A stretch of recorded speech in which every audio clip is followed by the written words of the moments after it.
और अब खबरें तफसील से। वज़ीर-ए-आज़म नरेंद्र मोदी ने जम्मू कश्मीर के जिला पुंछ और राजौरी का दौरा किया। उन्होंने दोनों अजला के सरहदी इलाकों का जायजा लिया। पीएम मोदी 25 डिवीजन राजौरी में मौजूद हैं। वो यहां जवानों के साथ दिवाली मनाएंगे। याद रहे कि पीएम मोदी 2014 से दिवाली सरहद पर फौजी जवानों के साथ मनाते आ रहे हैं। इस बार भी वज़ीर-ए-आज़म दिवाली का जश्न सरहद पर ही मनाएंगे। 25 साल आपको बताते चलें कि पिछले साल पीएम ने उत्तराखंड में बॉर्डर पर जवानों के साथ दिवाली मनाई थी। 2014 में जब पीएम मोदी इख्तिदार में आए थे तो उन्होंने पहली Diwali Siachen glacier base camp पर जवानों के साथ ही मनाई थी।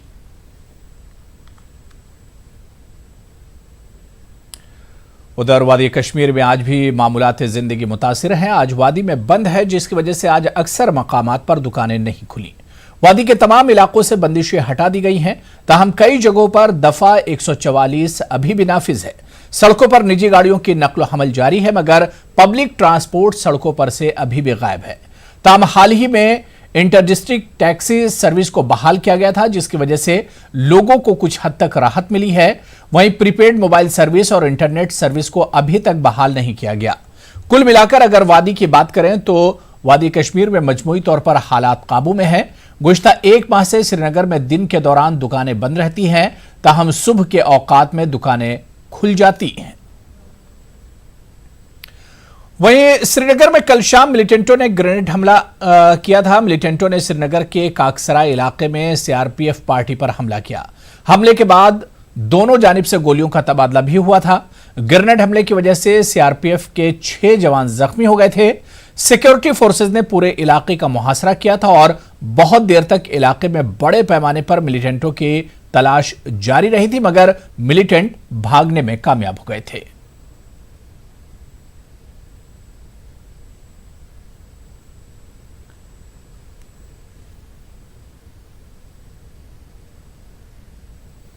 आईजीपी जम्मू मुकेश सिंह ने कल शाम कठुआ पुलिस लाइन का दौरा किया। यहां उन्होंने एक प्रोग्राम में शिरकत की। उन्होंने इस दौरान पुलिस एहलकारों की परेशानियों को सुना। उन्होंने न्यूज 18 से बात करते हुए पाकिस्तान पर निशाना साधा। मुकेश सिंह ने कहा कि इनपुट्स आ रहे हैं कि पड़ोसी मुल्क हमारे मुल्क में अमन शांति को बिगाड़ने की कोशिश कर रहा है। उन्होंने कहा कि हमारी सिक्योरिटी फोर्सेस किसी भी चैलेंज से निमटने के लिए तैयार हैं। वहीं मुकेश सिंह ने पाकिस्तान के दौरान सीजफायर की खिलाफ वर्जी पर भी बात कही। उन्होंने कहा कि हमारी फौज पाकिस्तान को मुंहतोड़ जवाब दे रही है। जवानों के ग्रीवेंसेस को सुना और जो उनके जेन्युइन प्रॉब्लम्स थे उनको हल किया। साथ ही उनको ये हमने बताया कि आने वाले दिनों में किस तरह के सिक्योरिटी सिचुएशंस का सामना करना पड़ेगा और उनसे क्या हमारी उम्मीदें हैं। सिक्योरिटी सिनेरियो अब चैलेंजेस हैं, कुछ इनपुट्स आ रही हैं कि कुछ पड़ोसी मुल्क हमारा कुछ किसी घटना को अंजाम देने की कोशिश में लगा रहता है, तो उसके लिए हम तैनात हैं, उसके लिए हम मुस्तैद हैं। हम डट के उनका सामना करेंगे। सीज़ फायर वायलेशन के लिए बॉर्डर पे फोर्सेस अलर्ट हैं और उनका मुंहतोड़ जवाब दिया जा रहा है।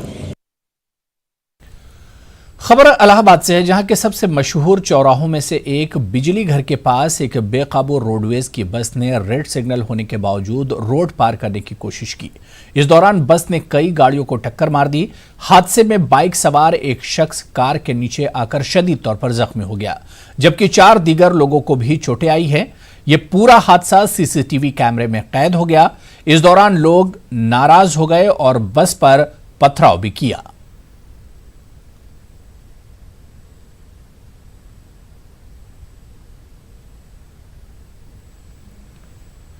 तमिलनाडु के जिला तिरुचिरापल्ली में 25 अक्टूबर को एक बच्चा बोरवेल में गिर गया था। अभी तक रेस्क्यू टीम बच्चे को निकालने में नाकाम रही है। यह वाकया तिरुचिरापल्ली के कुंडुकुट्टुपट्टी इलाके का है, जहां एक 2 साला बच्चा 25 फुट गहरे बोरवेल में गिर गया था। कल यह बच्चा मजीद नीचे गिर गया और अभी यह बच्चा 100 फीट की गहराई पर है। अब मौके पर बोरिंग मशीन आई है और रेस्क्यू का काम लगातार चल रहा है।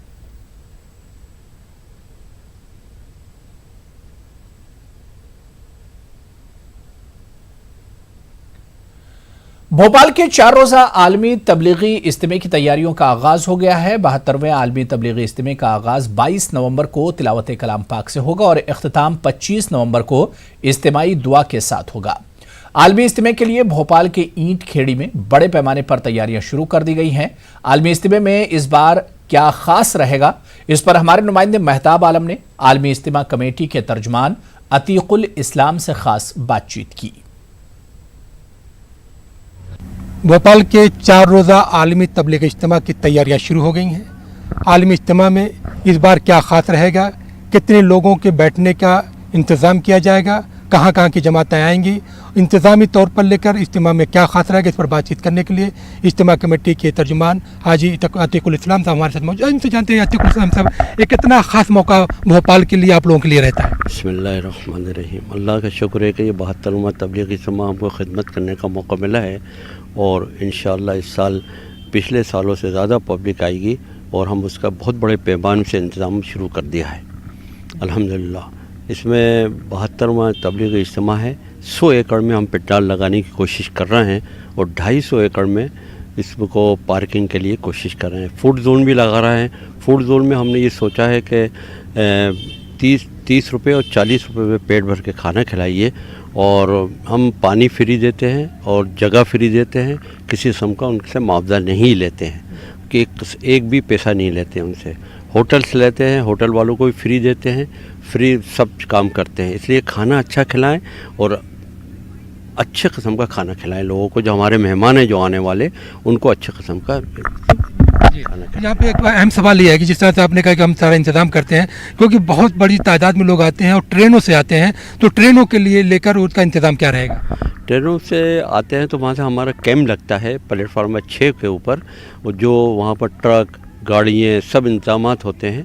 उससे जितने भी हमारे जमाती होते हैं उनको बिठाते हैं, चाय पिलाते हैं, नाश्ता कराते हैं। उसके बाद ट्रक में भर भर के और गाड़ियों में बसों में भर के इज्तिमा गाह पहुँचाते हैं हम उससे। क्या इस बार कुछ स्पेशल ट्रेन अभी चलाने के लिए आपने लिखा है? हाँ लिखा है, मगर अभी तक उससे DRM से हमें जवाब नहीं मिल पा रहा है।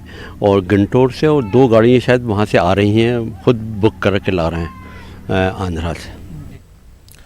चलिए हरियाणा का रुख करेंगे, जहां एक बार फिर बीजेपी की हुकूमत बनने जा रही है। आज वज़ीर आला मनोहर लाल खट्टर राजदारी और ओहदे का हलफ लेंगे। इनके साथ दुष्यंत चौटाला नायब वज़ीर आला के ओहदे और राजदारी का हलफ लेंगे।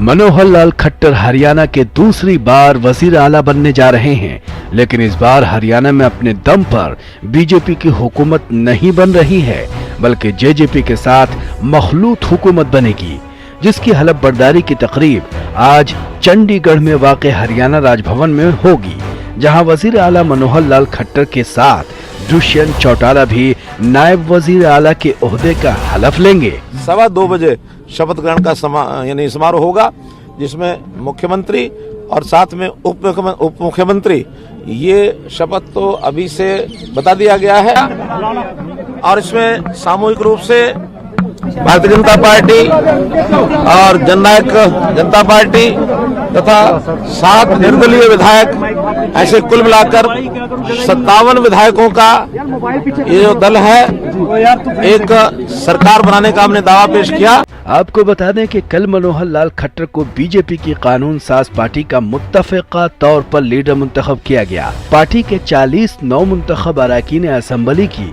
गेस्ट हाउस में मीटिंग हुई। तकरीबन 10 मिनट तक जारी रहने वाली इस मीटिंग में पार्टी अरकान के लीडर के ओहदे के लिए खट्टर के नाम की तजवीज़ पेश की गई, जिस पर सब ने मुत्तफ़िक़ा तौर पर रजामंदी का इजहार किया। हरियाणा के असेंबली इंतखाबात के नतायज के बाद किसी भी पार्टी को अक्सरियत नहीं मिली थी, जिसके बाद कांग्रेस और बीजेपी के दरमियान हुकूमत साजी के लिए कोशिशें जारी हो गई थी, लेकिन इसमें बीजेपी ने बाजी मारते हुए इख्तदार हासिल कर लिया। बीजेपी को इस असेंबली इंतखाबात में 40 सीटें मिली थी और इस तरह वो अक्सरियत के आदादो शुमार से 6 सीट पीछे रह गई। ऐसे में रियासत में मुस्तहकम हुकूमत बनाने के लिए उसने जेजेपी के साथ आजाद असेंबली अरकान को भी अपने साथ लिया है। जेजेपी ने 10 सीटें जीती हैं, जबकि 7 आजाद मेंबरान असेंबली हैं।